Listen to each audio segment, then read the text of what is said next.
Thank you so much for purchasing your Normandy knife. My name's David. I want to put this video together for you to help you understand your knife.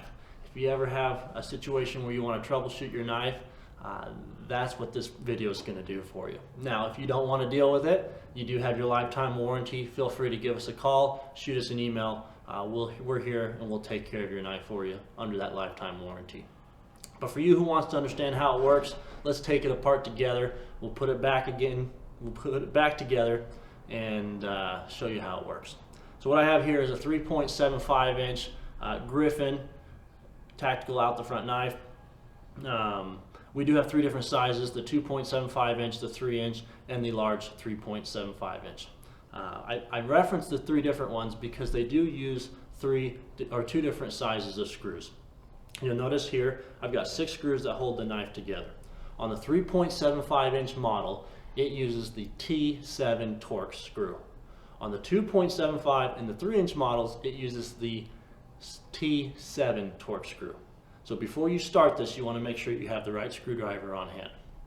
Let's get started. I've got my T10 Torx screwdriver here. I've already taken 4 screws out for speed of this video, and we'll go ahead and start taking these out. Now note, as you take this out, when the knife is in a resting state, there is no tension on the spring. So there's virtually no risk for the blade to shoot out while you're taking this apart. That being said, it is a knife and it does deploy automatically, so it's a good idea to always remember where it's pointed, okay? Just as a best practice type tip. Okay, you've got the 6 screws taken out here, and I'm gonna go ahead and take off the top plate.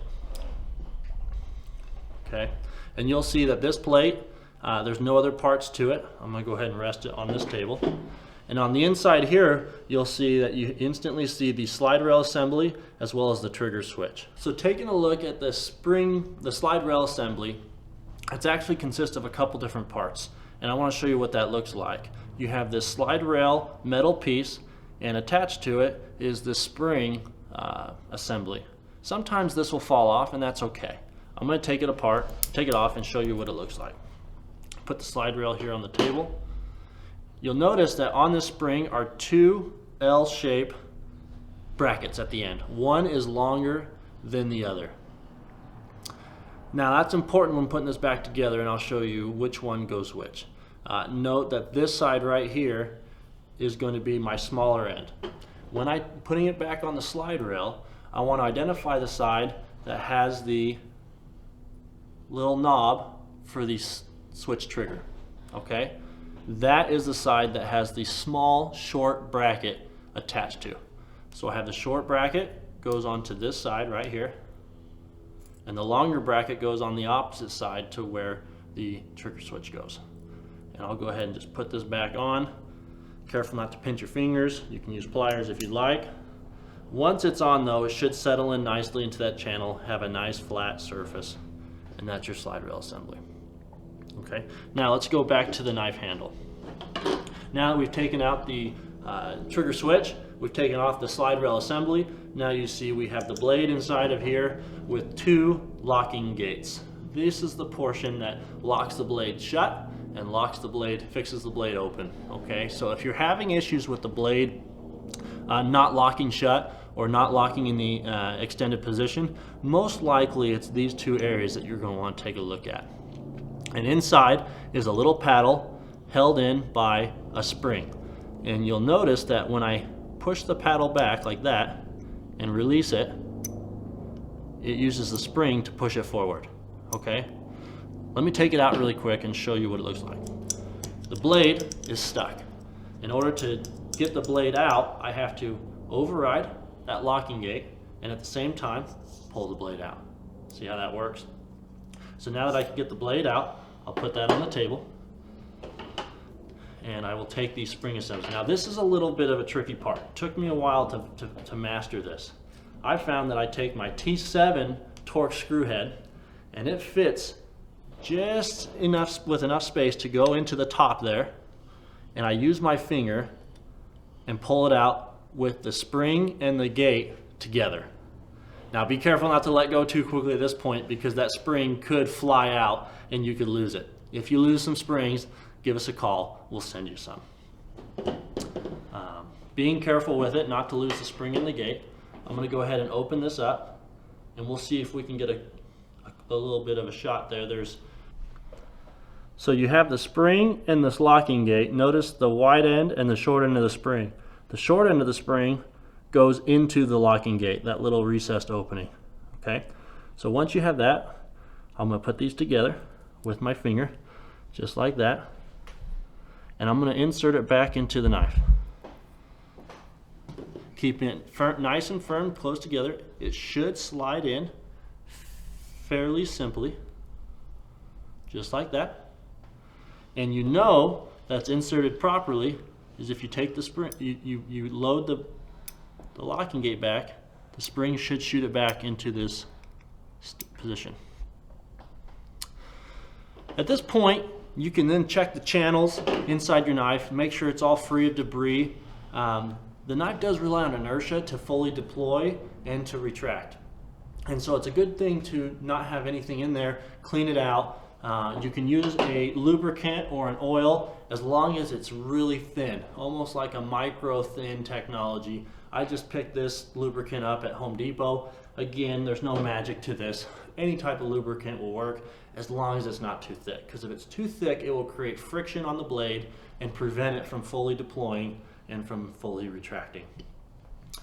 So this one is a clean knife. We're going to go ahead and put it back together for you. So I'll take the blade first, and I want this side with the little protrusion on the blade to be facing open. Now, the nice thing about this design is if you try and put it in the other way, it won't let you. It'll hit the top there. So you know you're installing it correctly if the blade in fact slides in. Okay, now you'll notice the locking gate is preventing it from going inside the handle. Just like I said before, what you'll have to do is manually override that and let the blade slot drop in. Now when installing the blade and putting the handle back together, you don't want the blade to be locked in the closed or the open position. You want the end of the blade to be between these two locking gates to where it can move freely. Once you have that, take your slide rail assembly, and remember this little knobby is for the trigger switch, so that goes towards the front of the knife, like so. And you know it's in there because it should slide with relative ease. Once I have that in, I will then go ahead and put in the trigger switch. There is a little groove inside the handle that it sets in, and it should be able to move just like that. Now I'm ready to put the top handle on. So I'll grab the top handle, and it should be able to go nice and close together. Move the switch, and there should be a nice seam along the knife. You know it's put together. Now, on occasion, when you move the switch, you'll notice that it didn't quite settle in right, and you might hear a click or two. That's okay. As long as it settles into place and moves the switch like that, and the blade can move freely, you are ready to put in your screws, okay? So I'm gonna put in, for the sake of time, I'm just gonna put in 2 screws and show you what it looks like. The important thing is to remember that the blade is not in a fixed position, so it can slide in and out, so be aware of how you hold your knife and what angle.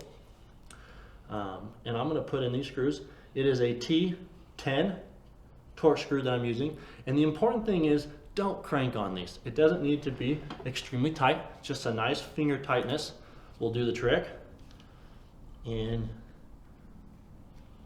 you will see as you tighten it that it just pulls the knife together. I'm going to do these top 2 screws, and then I'll show you how to re-engage the knife. So now that the screws are in, I can move the button freely, the blade moves freely, I'm ready to re-engage the knife. So to do this, pull it all the way out, and then with a little bit more force, pull it out, and you will hear it click and feel it settle into place. So now the blade doesn't move anymore, and the button doesn't move, or the switch doesn't move freely. It's re-engaged. And there you have it. Now, on occasion, if that friction blocks the inertia, the knife will disengage and have the built-in safety mechanism activated. If that happens, like that, you now see that the blade moves freely. The blade moves freely, the trigger moves freely, has no action. Same thing, fully extend, pull with a little bit more force till it settles in, and now it's re-engaged. Try that a couple times. Sometimes the knife needs to reset, get into the proper channel in order for it to work. And once you go 3 or 4 clicks without an issue, you know you've successfully installed your knife. Put it back together. Again, thank you so much for your purchase. You're going to love your Normandy knife. We are here for you via phone call, email. You do have your lifetime warranty, and we hope you love it so much that you share it with your friends. Have a good one.